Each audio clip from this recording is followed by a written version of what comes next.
गरीब किसान। ये सीतापुर गांव है। सीतापुर गांव में एक कल्लू नाम का किसान रहता था। वो बहुत ईमानदार और गरीब था।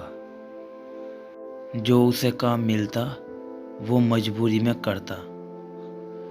वो दूसरों के खेत में भी काम करता रहता था।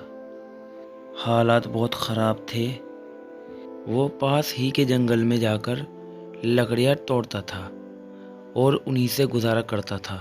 दिन भर मेहनत मजदूरी करता।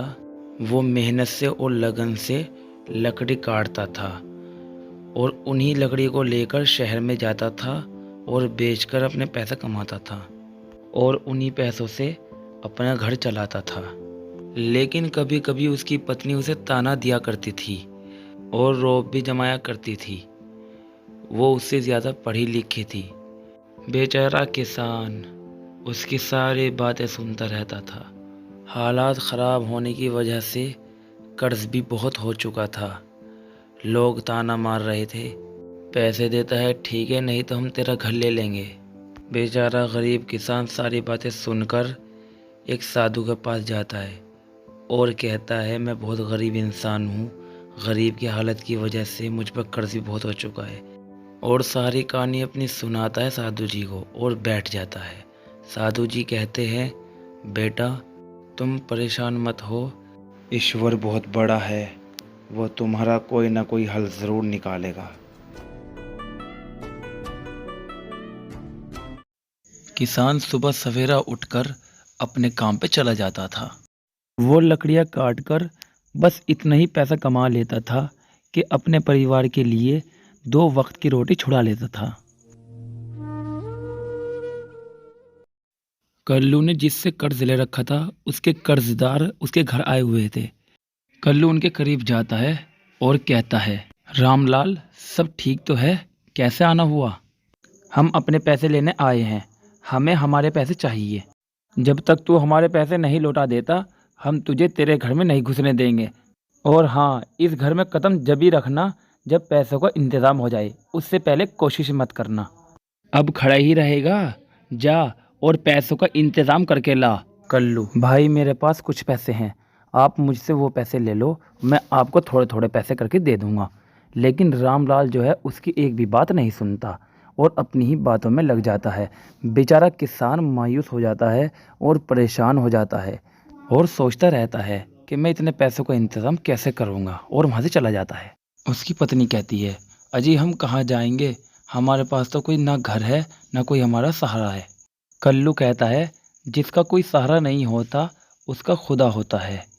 तुम एक काम करो, छोटू को लेकर अपने घर चले जाओ, जब हालात सही हो जाएंगे तो मैं तुम्हें खुद लेने आ जाऊंगा। ये कहकर चली जाती है। कल्लू बहुत परेशान था। अचानक मौसम भी ख़राब हो गया था।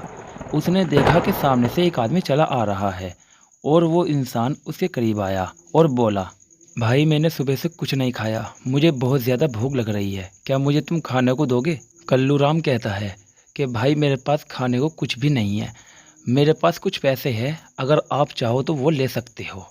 ठीक है, तुम मुझे पैसे दे दो, मैं उसी से कुछ लेकर खा लूँगा। पैसे लेते ही वो इंसान एक रूप में बदल जाता है और वे साधु जी थे और बोलते हैं, मैं तुम्हें एक मंत्र दूंगा, जो तुम सोचोगे उस मंत्र को पढ़ने के बाद वो सोच पूरी हो जाएगी। कल्लूराम कहता है, ठीक है साधु जी। ये सुनकर साधु जी उसको अपनी शक्तियाँ देना शुरू करते हैं।